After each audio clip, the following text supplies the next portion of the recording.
everybody. It's Faith Rivera here on Aloha Rising, where we talk mana, music, magic, and more. Today, we have a very, very special guest for you, and I'm going to tell you all about him and then pop him on. You're going to be so happy that you tuned in. So our guest today is an author of 31 popular inspirational books, including the best-selling A Course in Miracles Made Easy. Also the award-winning A Deep Breath of Life and the classic Are You As Happy As Your Dog? Isn't that the best title? He is a contributing writer for the New York Times number one best-selling series, Chicken Soup for the Soul. His books have been translated into 32 foreign languages. And yes, his work has been featured on CNN, USA Today, The Washington Post, and so much more. He is the founder and director of the Foundation for Holistic Life Coaching. Our guest today is also included in the book of 101 top experts who make our lives better. So guess who's here? It is Alan Cohen, here to make our life better today. So let's welcome in Alan Cohen. Aloha. Good to be here. Good to be here. Alan, where are you tuning in from? I'm in Kauai, Hawaii. Oh, you're a local, right? You're pretty much a local. I just passed my 39th year in Hawaii. Can you believe it? Wait, have you lived here longer than me? Maybe I have. That's amazing. That's amazing, Alan. So blessed, so very blessed. Yeah, so truly, you are local at heart. So I know you know the word mana, which is included in, the title of my show. And so it talks about spiritual energy and this life force that extends beyond the physical, right? So can you share, Alan, that moment or that time when you knew, okay, there's got to be more than what I see. There's got to be more than this 3D world as far as like mana goes. Yeah. I took a tour group to France, to the Cathedral of Saint Teresa of Lisieux, a famous saint. And as we were leaving, I saw a sign that said, "To the Crypt." Now, crypts are not really attracted to me. I think of Edgar Allan Poe and all that kind of stuff. Yeah. But I sat down to meditate where her bones are. And it's really hard to describe because I felt like I was lifted out of my body. And it wasn't like Casper the Friendly Ghost, floating around the ceiling. I felt like my body just kind of drifted far, far into the distance. And I had this sense of being at one with the whole universe. I felt like all there was life. All there was love. The physical plane was just a tiny speck of dust compared to the whole cosmos. And I knew God is real and all is well and all is really life. And that's it. And I thought, okay, I'm going to stay here forever. But like 20 minutes later, I was back in my body. But it was back in my body. Now it was like, here I was again, sitting in my body. Follow? Yeah. Like I was lifted out and then I came back in. Yeah. And, that was probably the most profound moment in my life where I realized that there's so much more to life than what the physical senses can see and touch. And I've dedicated my life to getting back into that consciousness as much as possible. I don't always succeed, but it's all about life. A Course in Miracles says there's no such thing as death, that life just keeps on going on, changing forms and expanding. And so we're living beings living in a living universe, and everything else is detail. Was that early on in your journey? Because you were already exploring cathedrals, so you were on the path already, obviously, at that point. Yeah. When I was 13, I took up Judaism as my spiritual practice. I was very strict. I got bored with it after 7 years and took drugs. I started searching for truth in other places, which led me to meditation and healing and Ram Dass and A Course in Miracles. Yeah. So I've always been hungry for a higher reality than most people recognize. And that's been my driving force in my life. Wow. Well, it's amazing because I've been lucky enough to spend some time with you. So, I consider you a friend, even though we're still getting to know each other. But it's interesting. I remember when you'd share your story, and I love how I feel like you've always flowed. Like you said, you'd go from the next thing to the other. And versus my story of the fear part. And it's so funny when you talked about your being lifted out of your body. That happened to me once, I think, when I was in bed as a teenager, but I went to complete terror. You know, I mean, like what you had was not me. It was all like, am I going to get back in my body? Am I? And it's like, wow, our filters or whatever you call those make such a difference in our experiences. Yeah. Well, you know, light and love can be scary to the ego.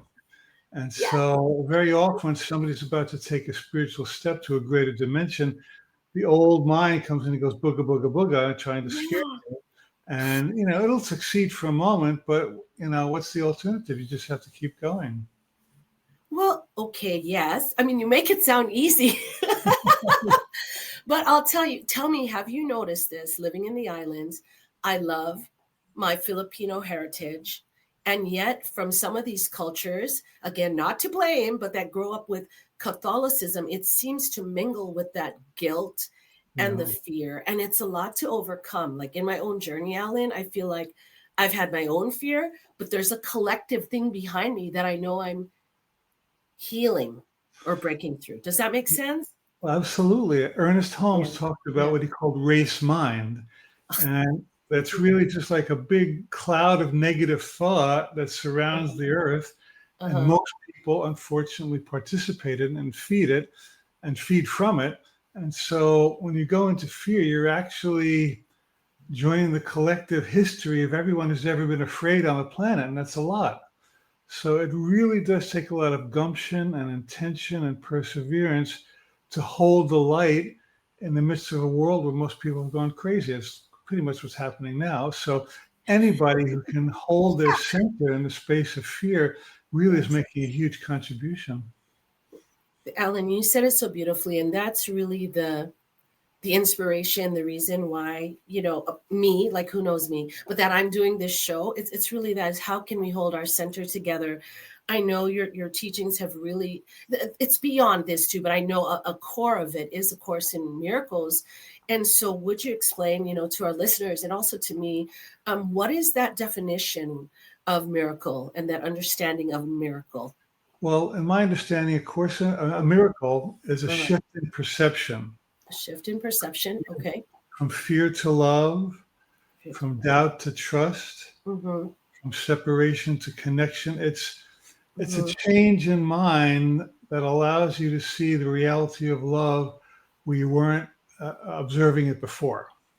And so people think it's somebody jumping out of a wheelchair, raising a dead. That's all good stuff. You know, that's all good stuff. But really, you know, when you're angry at your neighbor and you let go, or you feel guilty and you find your innocence, that's a miracle. That's a real miracle. Yeah. No, that is a miracle. And I mean, tell me what you believe. I mean, I know you're very, you know, into your practice and all that, but talking about miracles in the way you've defined them. On the one hand, we look at the news and all the headlines, and it could feel very miracle-less or, you know, no miracles. And yet, as I start to look at like more and more people, they're becoming vegan or they're really getting their health. Or I mean, I'm seeing this personal individual revolution happening that really there are miraculous things. I mean, well, the cool thing about social challenge is that it forces people to go within and decide, what do I really believe? Yeah.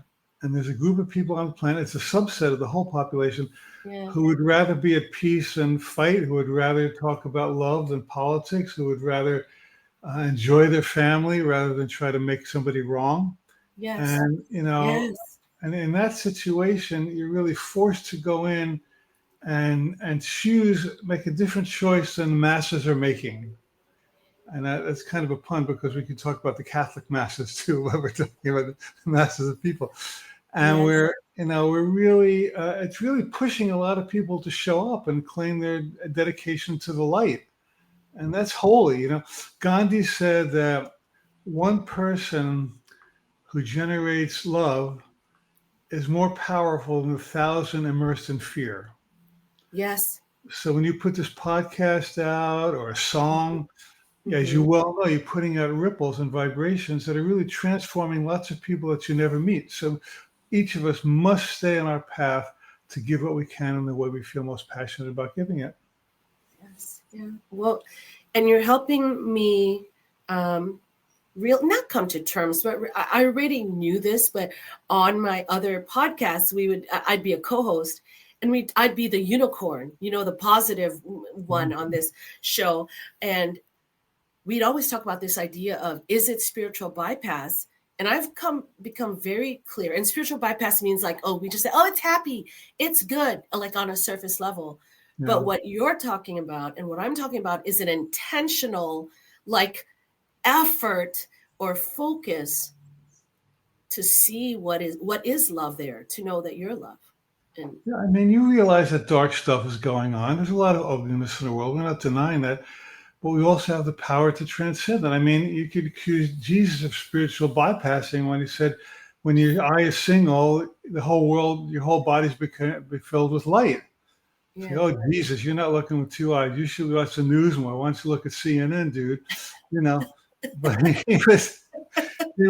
he was so committed to single vision that he ended up healing all kinds of people that were unhealable for 18 to 38 years because he spiritually bypassed their disease and focused only on their wholeness. So if that's what spiritual bypassing is, sign me up.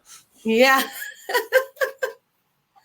Well, now you've been coaching and having retreats and really being with people. What could you share some of those examples of the miracles that you're talking about? Yeah, sure. Well, one of my clients was 7 years old as a child, and her dad has suffered from PTSD, and he was prone to unexpected violent outbursts. And one night when she was 7, she's an adult now, when she was 7, her father took out a gun and lined up his wife and 5 children against the wall and said, I'm going to kill you all and I'm going to shoot myself. Oh my God. And of course, everyone went hysterical except this girl. She said, oh, no, you're not, Daddy. And she lunged to hug him. Wow. And when he was confronted with the girl's innocent love, he dropped the gun, broke into tears, and fell to the floor, and his family went to comfort him. So to me, it's a very extreme situation, obviously. Yes. But it shows you how a moment of innocent loving can offset the most horrid fear. And each in their own way, we're called to do that, not in such extreme circumstances, but really, what else is there to do? You have to be a lover in the face of fear. That's all you can do. Yes. What, that is a really extreme, yet, it just paints a really clear example of what the power of love can do. So in everyday life, I guess, as far as practices, what are those practices? Is it simply just to decide, okay, I'm going to try to see more love or be more loved? Do you have any hacks, tips, tricks? It's about reframing. In my coach training, we teach reframing. And reframing means to take a situation that seems dark or negative or threatening from one angle and find another way to look at it that's healing. Yeah. So example is, there's this little restaurant near the beach I go to, and there was these tourists that came. They had really intense energy, and they were sitting on the picnic table and squirting toxic sunscreen around and cursing and smoking. Oh, and I thought, why are these people coming? Where's the miracle here? No, okay. Why are these people coming to ruin my island, my beautiful island? I thought, okay, is there another way to look at it that's healing? I thought, well, maybe these people came for relaxation and healing. Maybe the beauty of the island will rub off on them. Maybe the softness of Kauai and the mountains and the ocean will soothe them. So maybe they have some bad habits. But, I came to the islands to be healed. And so why would I deny them their right to be healed? So judgment is seeing somebody from a particular viewpoint in a particular moment and fixating on that as if that's the truth about them. Yeah. When really, when you expand your vision, there's a bigger truth that's revealed if you're willing to see it. Yeah. Well, you're just not reminding me of what I've been thinking recently, because I just went through something I'll share with you. But it's in a strange way, it's a head game in one way, but I think it's a head game, like you said, to reframe, and then your heart can soften up and find that love. And so my personal example is I told you these past 2 days after coming off of a wonderful Alaska trip where I indulged in too many sweets, I had the most horrendous head cold for 2 days of laying in bed, and you're literally just with your thoughts. And so it was this battle between, whatever, like, oh, it sucks, it hurts so bad, I have all this work, and me consciously putting that in background, going like, channeling love and light into my cells. And that's actually what I wanted to ask you, because it took me a lot of effort, like to do my Silva meditation and to do all my practices. After, there was a little part of me in the back going like, screw this. Like, like I was like, what I mean? That just was like, why are you? So it was a definite battling of light and dark, Yeah. And so, sorry, you have Oh, something. well, we all have that. I mean, an Irish poet named Ian McLaren said, be gentle with everyone because everyone is fighting a hard inner battle. And so we all have those two voices. This, I want to be healed, but this is crazy and I'm sick. And so let's have some compassion for ourselves. We all have that negative voice. So the question is, for me, is how soon, I go into negativity now and then, how soon can I get back to my right mind? So let's not beat ourselves up for not being perfect, getting sick. The question is, what's it going to take for you to get your head on straight again and feel better? Whatever trick, you Silva, that's cool. There's a million methods, but whatever it takes to get back in your right mind is really worth doing. Well, that's why I was kind of laughing, because, I was doing my gratitude, but, kind of with a little, not stinky attitude, but I fully wasn't like, feeling the love and be like, okay, I love my family. I love this bed. I love it, but I did it. So I was proud of myself. And I knew the head cold would and you built a muscle, a spiritual muscle that will help you the next time something like that comes up. So it wasn't for naught. It wasn't a problem. It wasn't a loss, that you were really in training for higher dimension. Yeah. Oh no, I trusted. I knew I'd be fine by the time I got to see you, Well, you look fantastic and you're radiant. So let's define you. Let's define you as a beautiful, radiant soul. How's that sound? Oh, I love that, Alan. I'm just reflecting you and everyone listening. I wanted to ask you this question, and then I thought, does this question make sense? I was going to ask, what's the greatest miracle you've ever experienced? And yet, okay, and you can answer both. Abraham Hicks says that, when you're attracting a button or a castle, it's all the same. So I was wondering, maybe that's not a real question. Or is it? What's the greatest miracle you've ever experienced? It's a hard one because I've had so many.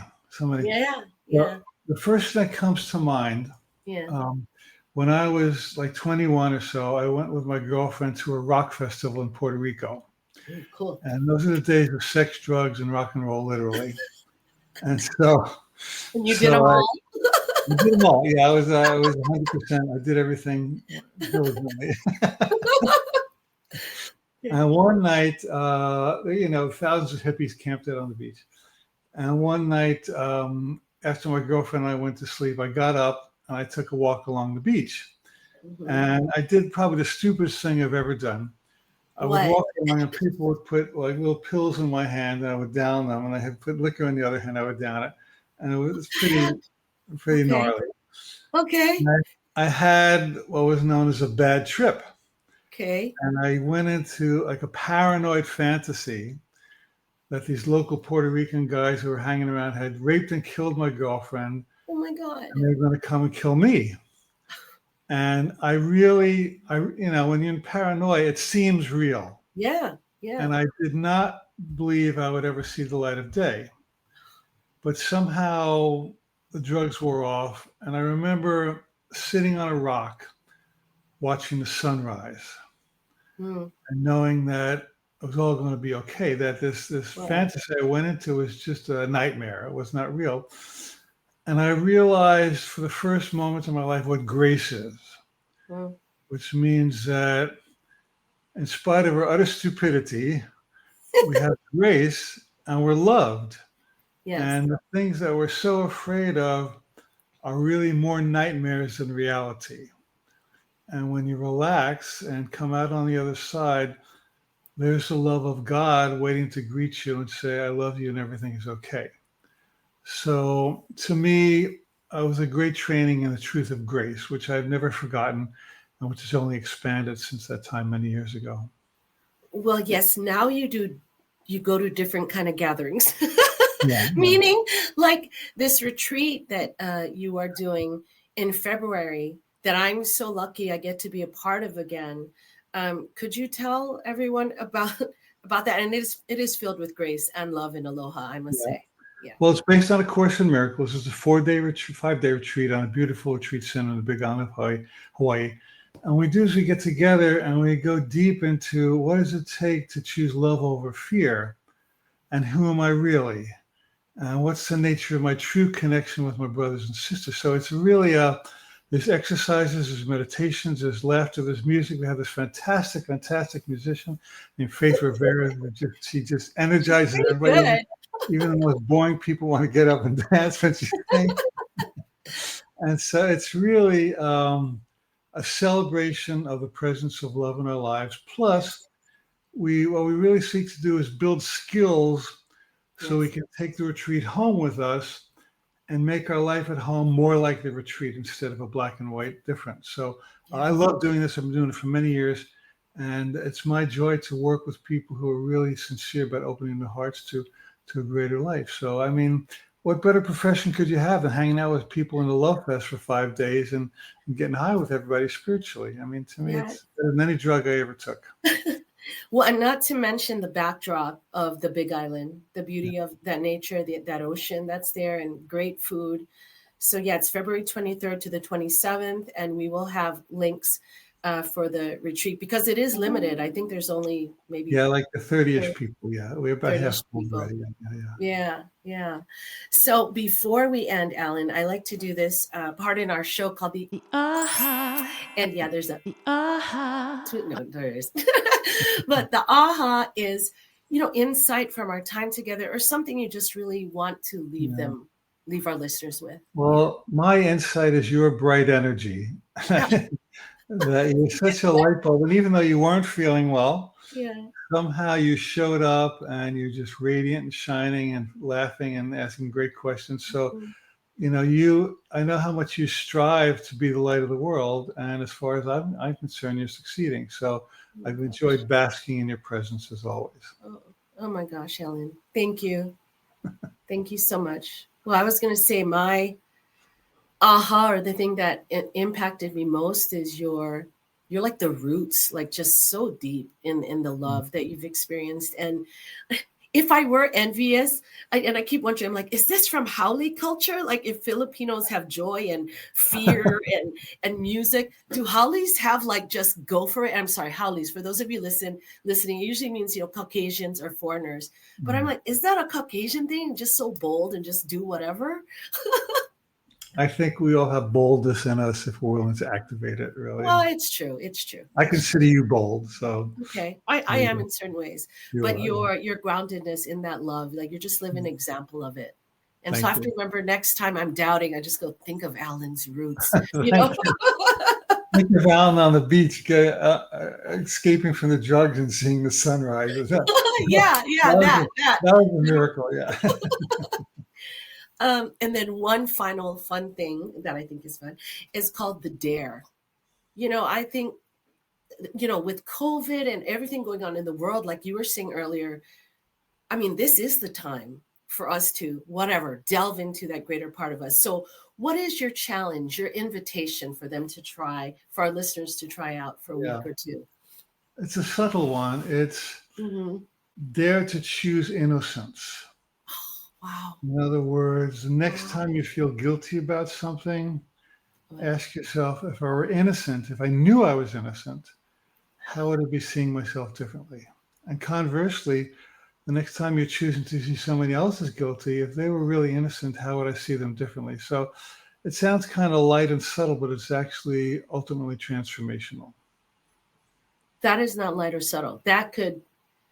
I stopped myself but that could bring me to tears if people could just remember your innocence. Yeah. I love it. That is so beautiful. I'm not even going to add my dare because that dare is pretty big. That dare is, yeah.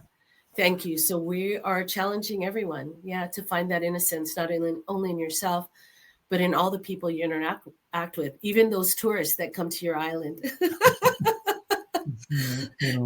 Take your peace away. No, we're being funny. All righty.